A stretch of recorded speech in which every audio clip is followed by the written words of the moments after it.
Bon, nous y voilà pour un petit tutoriel sur les yeux. Alors, dans le portrait, évidemment, les yeux représentent une grande importance.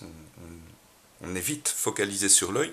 Alors, ce qu'il faut surtout faire attention, c'est de ne pas terminer les yeux avant que le reste suive. Sinon, on risque de, de subir un décalage. Alors, j'ai pour principe toujours de dessiner par forme simplifiée. Les formes simplifiées vont m'aider à construire au fur et à mesure. On reste toujours sur le principe de la sculpture, de tailler des grandes lignes, de tailler ensuite des lignes un petit peu plus souples, de retailler les lignes et ensuite de les assouplir en nourrissant aussi les volumes. Donc je pars toujours de formes très très simples. Alors je pourrais partir sur une forme globale qui ressemblerait à ceci.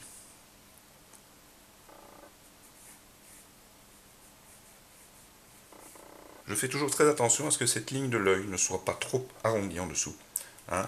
Les yeux en amande existent, mais enfin en général c'est rarement marqué. On va plutôt retrouver ce type-là chez les enfants par exemple. La ligne du dessous est très très arrondie. Les yeux sont très ouverts chez l'enfant, un petit peu plus ouverts en hauteur, un petit peu moins large, mais globalement on va avoir effectivement cette ligne beaucoup plus présente que chez un adulte moyen. Alors cette forme aussi, elle me permet justement de commencer à créer un petit peu l'idée des paupières. Alors, ce que je vais faire, c'est que, globalement, je vais commencer aussi peut-être à amener quelques petits détails. Là, je suis bien dans l'idée d'un œil imaginaire. Mais enfin, quel que soit l'œil, je vais quand même avoir ce repli, cette paupière qui repasse. Donc, je vais essayer déjà de la poser un petit peu. Et la petite paupière qui s'exprime en dessous, là, c'est très très léger. Sur un visage moyen, encore une fois, une personne ayant un âge moyen, ça ne va pas être très très marqué. On a toujours tendance à forcer très fort cette ligne. Alors bon, je vais commencer doucement à venir recasser ces lignes, trouver des lignes un peu plus dynamiques. Je sais aussi qu'après la petite glande intérieure, il y a un léger basculement vers le bas. Je vais ici commencer à adoucir les angles. Toutes ces lignes, il vaut mieux dessiner avec beaucoup de lignes que de dessiner avec une ligne qui serait parfaite directement et qui paraîtra beaucoup moins juste. Tant qu'on n'a pas nourri un petit peu les volumes, voilà, on risque d'avoir du mal à sentir le globe oculaire s'exprimer. Donc, tous ces traits vont m'aider à un moment à venir nourrir le volume. Alors ici, je pose un semblant d'iris que j'essaie de ne pas poser trop régulier. J'aurais plutôt une forme un peu cassée. Sauter les idées préconçues, l'iris n'est pas rond, la pupille n'est pas ronde. Si vous faites un gros plan dessus, avec votre tablette, votre téléphone, vous vous rendrez compte que ce n'est pas rond, c'est plutôt irrégulier. Donc voilà, j'essaye d'imposer quelques petites cassures qui vont faire vivre cet œil aussi. Donc, ici, ce que je vais faire, en général, quand je pose version réaliste, quand j'ai un sujet sous les yeux, je vais toujours essayer de poser mon iris en globalement essayant de comprendre le blanc de l'œil autour. Le plein, l'iris dans lui-même, mais le vide aussi, le blanc de l'œil. Si je calcule la taille du blanc de l'œil d'un côté et de l'autre, j'aurai beaucoup plus facile à orienter cet iris. Ici, je fais un iris plein pot de face, mais ce personnage aurait pu regarder autre part et j'aurais pu avoir un décalage. Dans ce cas-là, pour bien placer l'iris et éviter les strabismes, justement, ce que je vais faire, c'est que je vais essayer de placer mon iris en calculant de part et d'autre l'espace entre le côté et l'autre de l'œil, le blanc de l'œil. Donc, bon, ici, je vais poser un léger graphisme, commencer à nourrir ce volume. Voilà. Alors à ce stade-là, avec le peu de graphisme que j'ai, je pourrais très vite venir avec un chiffon ou une estompe. Alors attention à l'estompe, parce que l'estompe va donner tout de suite un côté un petit peu plus marqué, plus comme un trait de crayon. Donc pour les détails, pour reprendre de la matière, ça peut être intéressant. Ici, je vais travailler avec un petit morceau de papier essuie-tout et je vais frotter légèrement la matière. Voilà. Alors je n'ai pas amené plus de détails que ça, je n'ai pas amené les sourcils, je n'ai pas amené le début de l'arête nasale. Je n'ai pas exprimé non plus l'arcade sourcilière. Mais voilà, je fais un petit travail de frottis léger.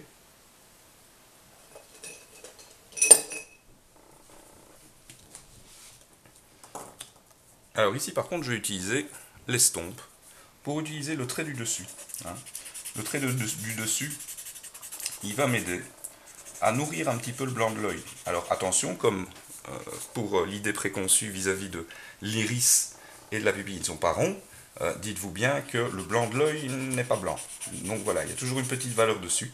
Et ici, je vais créer, en fait, avec ces lignes, l'idée de l'ombre portée de la paupière dans le blanc de l'œil, mais je le lie aussi à l'iris, pour avoir un œil d'un seul tenant, et éviter la fragmentation. Ça, la fragmentation des éléments, j'en ai pas mal parlé dans les démos sur le portrait qui étaient un peu longues. Donc ici, je décompose un petit peu plus, élément par élément. Je vais venir noyer un petit peu la ligne, ici, le tour de l'œil, mais par contre, ici, devant, je vais venir assister sur le creux de la paupière, mais par contre, je vais laisser une petite lumière sur la paupière. Bon, la paupière est un élément proéminent, donc la plupart du temps, un petit peu comme l'arête nasale, il va subir l'influence de la lumière, sachant que la lumière vient globalement du dessus, du côté aussi, mais enfin comme l'élément est un peu en avant, on va avoir cette tendance à avoir une lumière. Alors retenez toujours bien ce truc en portrait, ça permet de nourrir les ombres très rapidement. Dites-vous que les éléments proéminents en avant, donc l'arcade sourcilière, la paupière, le nez, la lèvre du bas et la pointe du menton sont des éléments proéminents, donc la plupart du temps ils vont subir un effet de lumière. Par contre les éléments en creux, les cavités orbitales, le creux nasal, le philtrum en dessous du nez, la lippe du dessus et le dessous de la lèvre avant le menton, tout ça ce sont des éléments en creux, donc globalement ils vont subir plutôt des ombres.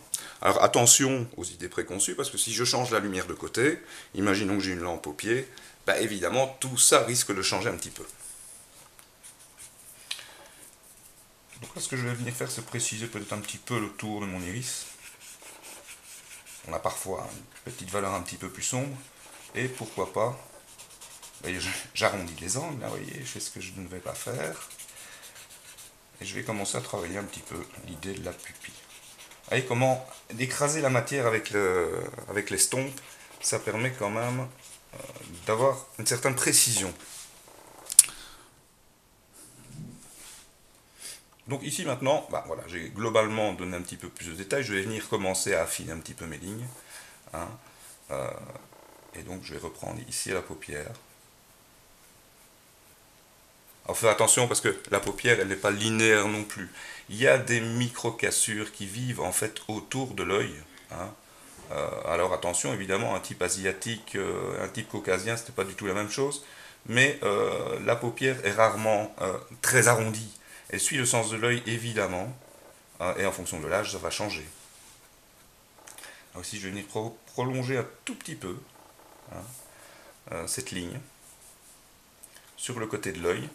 Et c'est en globalement, quand je donne un cours sur le crayon, sur le dessin de portrait, et sur les yeux par exemple, quand je dis que l'espace entre les deux yeux correspond à la taille d'un œil, c'est toujours l'œil avec la sortie ici, qui correspond globalement au globe oculaire, hein, qui s'enfonce dans la cavité orbitale bien entendu. Mais globalement, voilà, ça pour moi c'est l'œil dans sa globalité. Quand on reporte cet œil, on va avoir une certaine logique dans le portrait. Par contre, si on fait l'erreur de reporter ce que j'appelle moi l'œil intérieur, qui s'arrêterait ici, donc au blanc de l'œil, et bien là, justement, et c'est une erreur courante, je risque d'écraser l'espace entre les deux yeux, et justement, je risque de ne pas avoir assez d'espace, et donc évidemment, j'ai une perte de ressemblance à un moment, si le but est de rechercher la ressemblance. Donc voilà, je fais toujours bien attention à sortir ce petit pli de l'œil. Hein. Ici, globalement, la plupart du temps, je vais avoir aussi une ombre. Cette ombre va venir se noyer aussi avec la sortie. Je vais renforcer ici l'idée de l'ombre portée sur l'iris. Cette ombre portée va même parfois carrément lier la pupille, hein, si l'ombre est forte. Si on a des yeux peut-être un peu plus sombres aussi, ça c'est souvent sur les yeux bruns, les yeux dits noirs. Hein, voilà. Alors, bon, je nourris toujours d'un petit graphisme, ici. J'essaye aussi, si je nourris d'un graphisme, d'aller dans le sens. Hein. Globalement, si la paupière va dans ce sens-là, je vais avoir un petit graphisme qui va aller dans le sens du volume. Et de l'autre côté, c'est pareil. Face à moi, je vais avoir une forme de frontalisation, et puis après, je repars dans l'autre sens.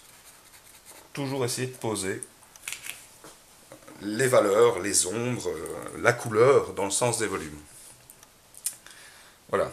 Alors, je vais très attention de ne pas tomber pour l'instant encore dans l'idée du cil. Alors, les cils, on a tendance à faire des traits très durs, hein, et on obtient tout de suite l'idée des cils de girafe très très marqués.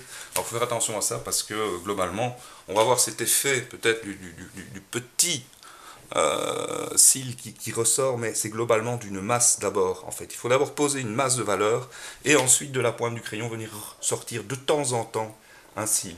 Mais faire très très attention de ne pas forcer, de ne pas faire du trait pour trait. Hein, ça va pas marcher, ça va même être visuellement pas très intéressant. Alors ici, bon, bah, je vais venir. Encore une fois, je travaille au critérium, au porte-mine. J'aime autant travailler au crayon classique, hein, avec une mine bien longue, bien taillée, au cutter. Ça m'évite de tomber dans le côté très précis. J'ai tendance à basculer plus vite dans la précision avec un porte-mine, tout simplement parce que la mine est justement très très fine. Donc j'essaye toujours de travailler dans l'idée de travailler les masses. Alors, voilà. On va laisser peut-être une petite lumière, vous savez la petite lumière qui tue l'appareil photo. Forcez pas trop là-dessus non plus, hein. En général ça durcit les choses. Placez une petite valeur comme sur le blanc de l'œil, mais le blanc pur, à moins qu'on ait un flash dans les yeux, bon, c'est pas super intéressant, hein. Bon, ici, je vais venir préciser un petit peu ce qui se passe. Alors, c'est souvent aussi une forme très irrégulière, ici. Hein, j'arrondis l'angle, la paupière qui retombe. Je vais doucement arriver, j'ai une petite torsion vers le bas. Hein, ça creuse, ça bombe. Et puis, je repars ici dans l'arrondi. Je force un petit peu ce trait, hein, ici, pour bien que vous compreniez comment ça fonctionne. Et globalement, j'ai le globe oculaire qui va s'arrêter ici. Et donc, un petit jeu un petit peu rosé. En général, quand il s'agit de traiter la couleur, cet endroit-là est un tout petit peu rose.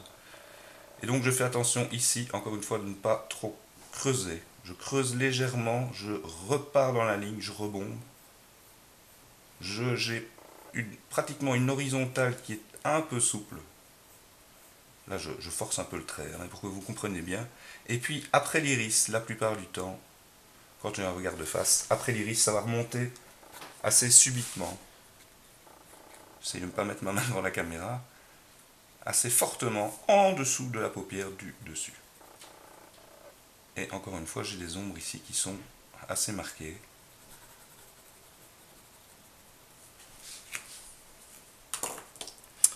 Là, je vais peut-être venir doucement préciser un petit peu la pupille.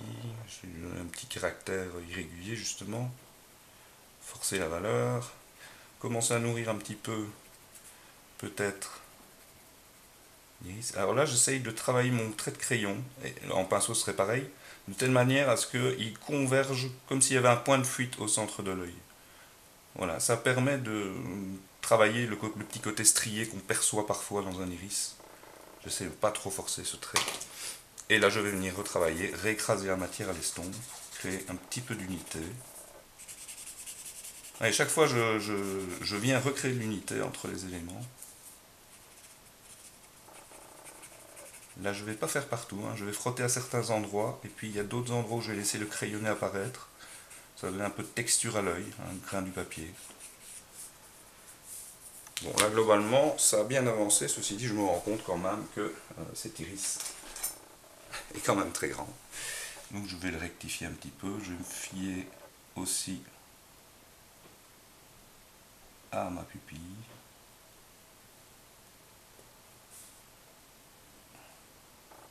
Alors attention aussi au placement au final de cet iris, parce que l'iris, il peut être un petit peu plus haut, un petit peu plus bas, un petit peu plus central, donc, et c'est ça aussi qui fait la personnalité. Hein, si on y ajoute le fait que le personnage peut regarder un élément, bon, mais il faut vraiment user d'attention. Hein, je parle souvent d'observation, on observe très vite, ça c'est pas un problème, on observe l'essentiel, mais après je parle d'acuité visuelle, justement pour aller chercher ce qui fait la subtilité vraiment spécifique à un personnage plutôt qu'à un autre. Hein. Bon là cette ligne en général, hein, elle est beaucoup moins dure, donc ici je vais assouplir un petit peu à la gomme. Essayez de ne pas trop user de la gomme, pas trop vite. du moins. Donc ici je vais venir nourrir un petit peu le volume autour de ma paupière.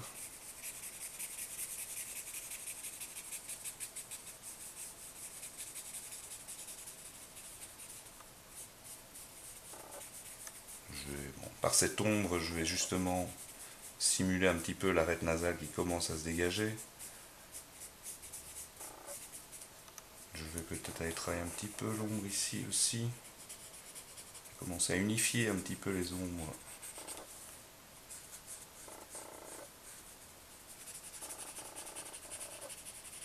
Et là voilà, j'épaissis un petit peu cette ligne pour qu'on commence à sentir peut-être l'idée du cil qui s'exprime.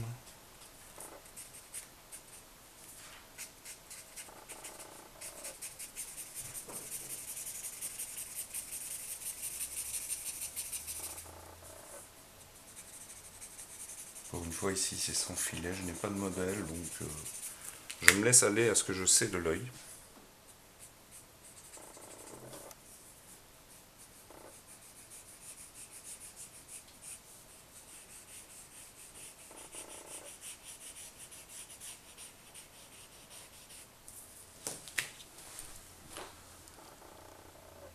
Bon, ben voilà, j'ai bien avancé.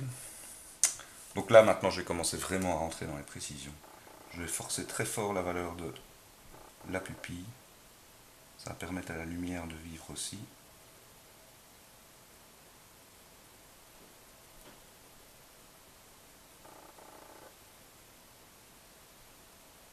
Encore une fois, voilà, ici j'ai un trait de crayon qui revient un peu trop à cause du porte-mine. C'est pour ça que je préfère le crayon parce que il permet de travailler des zones beaucoup plus rapidement et sans avoir ce trait qui ressort très fort. Donc là, ben, je m'appuie sur ce qui était déjà posé, ce qui m'intéressait toujours. Hein, et là, je vais commencer justement doucement à venir sortir doucement une masse de cils un peu plus marquée. Alors j'ai fait un œil assez doux ici, qui pourrait être plutôt un œil féminin qu'un œil masculin. Voilà, ça c'est globalement, ça pourrait être comme ça. Alors voilà, je fais attention justement à une chose aussi, c'est que les cils, ils ne vont pas tous, et ça c'est une grande erreur, on le voit souvent, mais les cils ne vont pas tous dans le même sens. En fait, ils convergent aussi dans le sens du volume. Ils vont s'orienter de cette manière-là. Face à moi, ils vont se verticaliser. Hein, et ils vont se minimiser sur la hauteur. En fait, les cils, comme le reste, subissent un effet de raccourci. Et puis, quand je vais rebasculer de l'autre côté de l'œil, ben, le cil va converger dans l'autre sens. Alors je fais attention encore une fois à ne pas en rajouter trop. Alors attention, les cils sont souvent beaucoup plus forts de ce côté-ci que de l'autre côté où ils ont tendance à s'amenuiser doucement. C'est pareil, si on a des cils ici en dessous, on va faire attention de ne pas forcer. Alors quand les yeux sont maquillés, évidemment, chez les dames, ou parfois chez les messieurs aussi de nos jours, pourquoi pas. Enfin voilà, quand on a un maquillage, c'est souvent beaucoup plus marqué. Mais quand il n'y a pas de maquillage, il faut éviter de forcer là-dessus. Tout simplement parce qu'on risque encore d'avoir l'idée du cil de girafe qui ressort. Alors ici je crée une petite masse et voilà, j'unifie un petit peu avec mon crayon et je vais sortir un petit cil de ci de là. Je viens ici donc forcer un petit peu le tour de l'iris, le renforcer un petit peu. Je le fais aussi démarrer de l'ombre portée, encore une fois de la paupière sur le blanc de l'œil. Recréer un petit peu d'unité. Je viens noyer d'une zone d'ombre un peu plus fort ici, en dessous. Créer un petit peu d'unité avec l'iris. Et puis je dégrade, je lève mon crayon progressivement.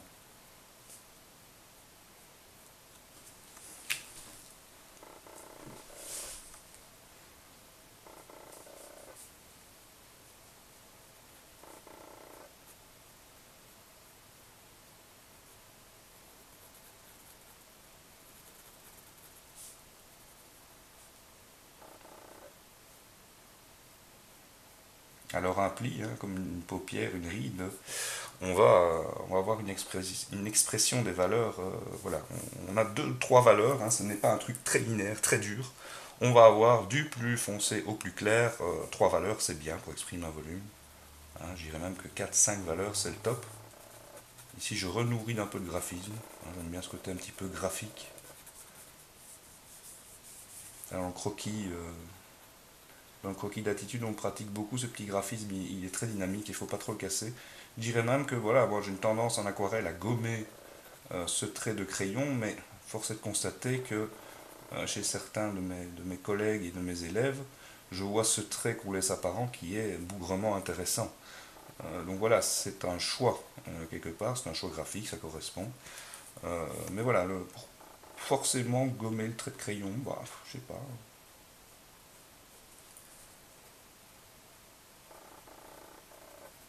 Alors évidemment, à force de monter les ombres, ouais, j'obtiens de plus en plus de caractère. J'essaie de ne pas trop arrondir encore une fois cette, cet iris.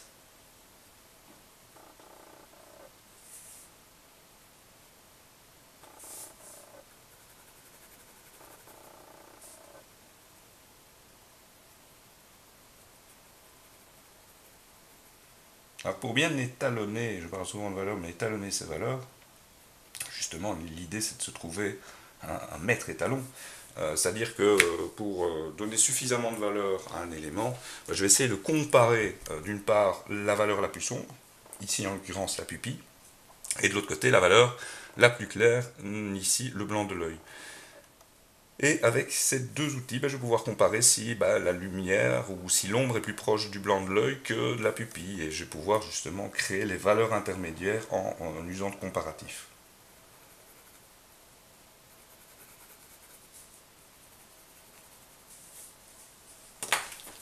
Alors ici, je fais un petit travail de frotter délicatement avec le chiffon. Ça me donne des choses bien plus douces.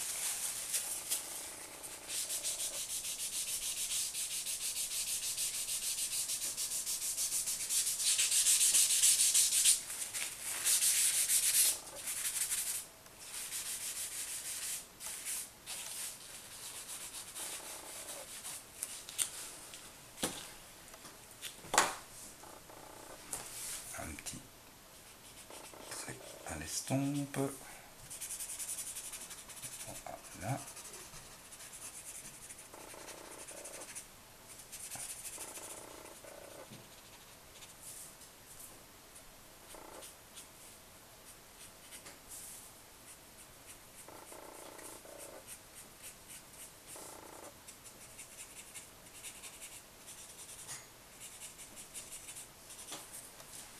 Un petit peu de volume avec des ombres un petit peu plus douces. Creuser un petit peu ici. En estompant, en adoucissant, en créant des dégradés. On peut avoir le rapport brut de valeur, une valeur claire, une valeur foncée, mais les dégradés aussi fonctionnent très très bien pour créer la sensation de volume. Vous voyez qu'ici je ne m'intéresse quand même pas aux sourcils. Le but c'est vraiment de me concentrer sur l'œil, faire une démo aussi un peu plus courte peut-être. La prochaine démonstration tournera toujours autour de l'œil. Peut-être que je vais d'ailleurs utiliser le même œil et montrer comment on peut le vieillir cet œil. L'intérêt c'est de travailler sur les rides. Les rides nous permettent de comprendre, et ça je conseille à tous mes élèves, mais les rides nous permettent de comprendre comment fonctionnent les volumes d'un visage. Les rides, elles vont converger dans un certain sens autour des volumes du visage, et peut-être que la meilleure manière de comprendre justement le fonctionnement des volumes du visage, c'est peut-être de travailler un petit peu des personnes âgées. Peut-être plus aisé, plus amusant quelque part que de travailler un enfant qui ne supporte pas le trop. Voilà. Alors ici, je pourrais venir maintenant récupérer un petit coup